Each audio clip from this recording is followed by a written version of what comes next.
ప్రణాళిక అనుకున్నదే జరిగింది. వరుసగా 8వ బడ్జెట్ ను ప్రవేశపెట్టిన కేంద్ర ఆర్థిక మంత్రి నిర్మలా సీతారామన్ తెలంగాణకు మరోసారి రిక్త హస్తాన్నిచ్చారు.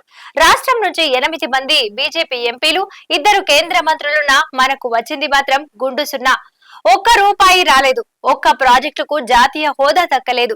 పొరుగు రాష్ట్రమైన ఆంధ్రప్రదేశ్ కు వివిధ ప్రాజెక్టుల కింద 15,000 కోట్లు కేటాయించిన కేంద్రం ఆ లెక్కల్లోకి తెలంగాణను తీసుకోలేదు. వెనుకబడిన జిల్లాల జాబితాల్లో రాయలసీమ, ఉత్తరాంధ్రను పరిగణలోనికి తీసుకున్న కేంద్రం తెలంగాణలోని ములుగు, భూపాలపల్లి, మహబూబాబాద్, భద్రాద్రి కొత్తగూడెం, ఆదిలాబాద్ లాంటి వెనుకబడిన ఆదివాసీ ప్రాంతాలు, జిల్లాలను సైతం పట్టించుకోకపోవటం గమనార్హం. రహదారులు, భవనాల గురించి కేంద్రం బడ్జెట్ లో పేర్కొన్న అవన్నీ జాతీయ మౌలిక వసతుల కల్పనలో భాగంగా చేశారే తప్ప తెలంగాణకు ప్రత్యేకం కాదని ఆర్థిక విశ్లేషకులు అభిప్రాయపడుతున్నారు. పాలమూరు, రంగారెడ్డి, కాళేశ్వరం తదితర ప్రాజెక్టులకు జాతీయ హోదా కల్పించాలంటూ గత బీఆర్ఎస్, ఇప్పటి కాంగ్రెస్ ప్రభుత్వాలు మొత్తుకున్నా కేంద్రం పట్టించుకోకపోవడం గమనార్హం. రాష్ట్రంలోని దాదాపు 2,000 గిరిజన, ఆదివాసీ ప్రాంతాల్లో వేసవిలో తాగునీటి ఎద్దడి తీవ్రంగా ఉంటుందంటూ రాష్ట్ర ప్రభుత్వం ఇటీవల కేంద్రానికి నివేదించింది. ఇదే సమయంలో మిషన్ భగీరథ నిర్వహణ కోసం నిధులు ఇవ్వాలని కోరింది.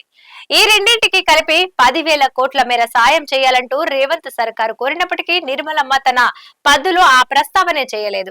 రాష్ట్రంలో నిర్మించ తలపెట్టిన regional ring road, metro rail 2వ దశ, మూసి ప్రక్షాళన, ఆ నదితో గోదావరి అనుసంధానం, వరంగల్లో underground drainage, Hyderabad sewerage master plan, Bandar Hyderabad green field highway, radial రోడ్లకు గాను 1.63 లక్షల కోట్లను కేటాయించాలంటూ రాష్ట్ర ప్రభుత్వం మోడీ సర్కార్ను కోరింది. ఈ మేరకు ముఖ్యమంత్రి రేవంత్, ఉప ముఖ్యమంత్రి బట్టి విక్రమార్క పలుసార్లు కేంద్రానికి విజ్ఞప్తి చేసినా ప్రస్తుత బడ్జెట్ లో వాటి ఊసే లేకపోవటం గమనార్హం. తెలంగాణకు ఒక్క నవోదయ పాఠశాలను గాని, ఒక్క సైనిక స్కూల్ ని గాని ఇవ్వలేదు. రాష్ట్రానికి Indian Institute of Management, Indian Institute of Information Technology, ఎన్ఐడీలను కేటాయించాలంటూ కొన్నేళ్ల నుంచి కోరుతున్నా వాటికి అతిగతి లేదు.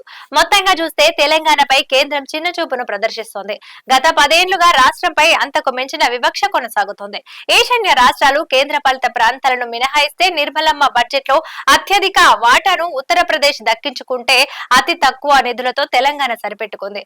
రాష్ట్రంలోని వెనుకబడిన జిల్లాల అభివృద్ధి కోసం గత 6 ఏళ్ల నుంచి కేంద్రం ఒక్క పైసా ఇవ్వటం లేదు. ఆ బకాయి కింద రావాల్సిన 1,800 కోట్లు సెంట్రల్లీ స్పాన్సర్డ్ స్కీమ్ కు సంబంధించినటువంటి బకాయిలు 490 కోట్లు ఉమ్మడి ఆస్తుల నిర్వహణలో భాగంగా ఆంధ్రప్రదేశ్ నుంచి రావాల్సిన 409 కోట్లను ఇవ్వాలంటూ రాష్ట్ర ప్రభుత్వం కోరుతున్నా వాటి గురించి బడ్జెట్ లో ప్రస్తావించకపోవటం గమనార్హం.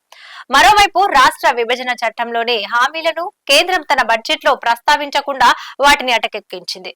బయ్యారంలో ఉక్కు కర్మాగారం, ఐటీఐఆర్ పునరుద్ధరణ, సాగునీటి ప్రాజెక్టులకు జాతీయ హోదా తదితరాలను బడ్జెట్ లో పూర్తిగా విస్మరించింది. హైదరాబాద్ లో రాష్ట్ర ప్రభుత్వం ఏర్పాటు చేయబోయే ఫ్యూచర్ సిటీ, పారిశ్రామిక కారిడార్లు, లెదర్ పార్కులకు నిధులు సాయం చేయాలంటూ రాష్ట్ర ప్రభుత్వం కేంద్రాన్ని కోరింది.